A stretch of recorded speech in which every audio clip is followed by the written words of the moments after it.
મોરબી નગરપાલિકા દ્વારા શહેરની હદમાં આવેલ 45 જેટલા હિન્દુ મંદિરોને નોટિસ ફટકારવામાં આવી છે. પુરાવા રજૂ કરવા જણાવવામાં આવ્યું છે, જેને લઈ હિન્દુ સમાજમાં રોષ જોવા મળી રહ્યો છે.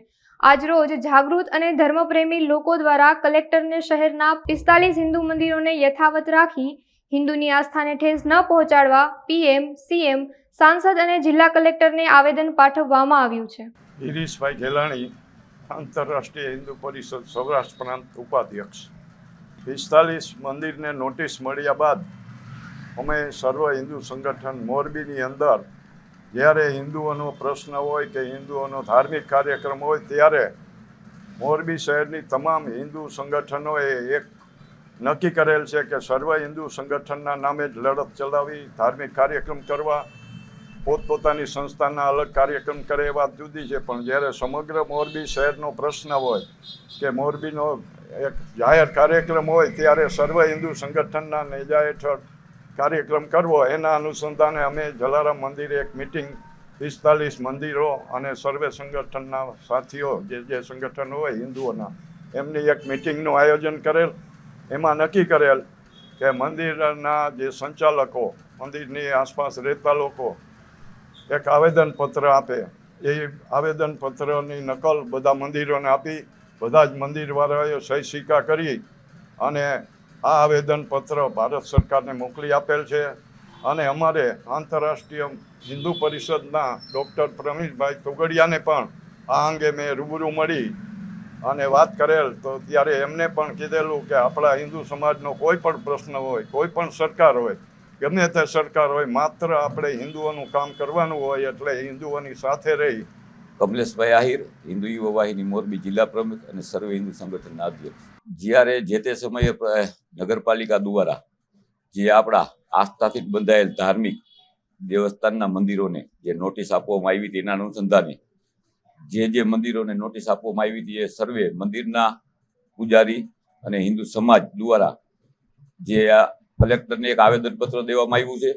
કેમ કે જે તે સમયે નગરપાલિકા દ્વારા જે સર્વે કરવામાં આવ્યું હતું એ માત્ર ને માત્ર હિન્દુ સમાજને ટાર્ગેટ કરીને સર્વે કરવામાં આવ્યું હતું.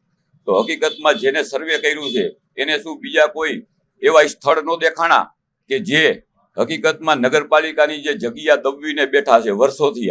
અને આવી તો ઘણી બધી એવી જગ્યાઓ છે કે જ્યાં પાણીના નિકાલ બંધ થઈ ગયા છે. અમુક જગ્યાએ જે એપાર્ટમેન્ટ બની ગયા છે, અમુક જગ્યાએ જે હોકરાની જગ્યા હતી એના ઉપર શોપિંગ બની ગયા છે.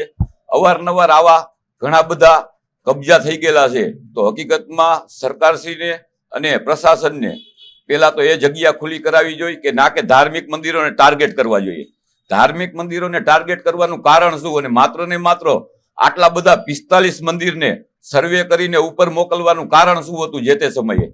તો અમે એના અનુસંધાને સર્વે હિન્દુ સંગઠન અને સર્વે હિન્દુ સમાજ દ્વારા આ એક આયોજન કર્યું હતું કે ભાઈ બધાને આના માટે લડવું છે. તો બધા જ સંગઠન અને હિન્દુ સમાજ આના માટે લડે અને યોગ્ય કાર્યવાહી થાય અને યોગ્ય નિર્ણય આવે. અને હકીકતમાં સરકાર ને પ્રશાસન બે દ્વારા યોગ્ય હિન્દુ સમાજનો નિર્ણય કરે.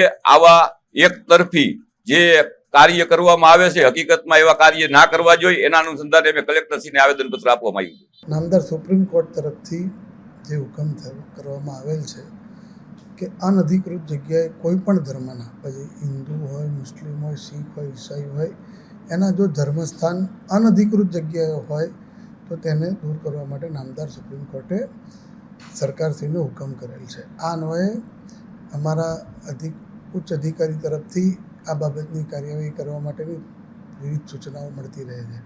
આ સૂચના અન્વયે અત્રેથી 2 થી 3 મિટિંગ કરવામાં આવેલી અને સંબંધિત અધિકારીઓને તેઓ શ્રી દ્વારા જે યાદી બનાવી અને જે જગ્યા ઉપર સરકારી જગ્યા હોય કે અન્ય જગ્યા કે જ્યાં પબ્લિકને અડચણરૂપ હોય અને અનધિકૃત જગ્યા હોય અને મંદિર બનાવેલું હોય, મસ્જિદ બનાવેલું હોય, દરગાહ હોય કે કંઈ પણ પીર હોય કે અન્ય કોઈ હિન્દુ સિવાયના ધર્મના પણ જો કોઈ પણ મંદિર કે એમના દેવસ્થાન હોય તો એ દૂર કરવા માટે નામદાર સુપ્રીમ કોર્ટ દ્વારા નામદાર હાઈકોર્ટ મારફતે આ કાર્યવાહી કરવાની સૂચના આપવામાં આવી છે.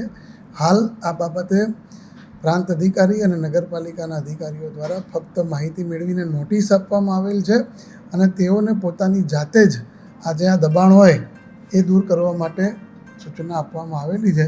હાલ કોઈ એ પ્રકારની તોડફોડની કે અન્ય કોઈ કામગીરી કરવામાં આવેલી નથી. અને આ કોઈ એક ધર્મ પૂરતું મર્યાદિત નથી. આ તમામ ધર્મના તમામ બિન અધિકૃત જગ્યા, આ જગ્યા બિન અધિકૃત એટલે જે જગ્યા આપની પોતાની નથી કે જે જગ્યા પબ્લિકને નડતરરૂપ છે તો સરકારના ખરાબાની જગ્યા ઉપર બનાવેલો છે, તો તે દૂર કરવા માટેની કાર્યવાહી જે ઉચ્ચ અધિકારી તરફથી આપવામાં આવેલી છે તેની અમલવારી કરવા માટે નોટિસ આપેલી છે.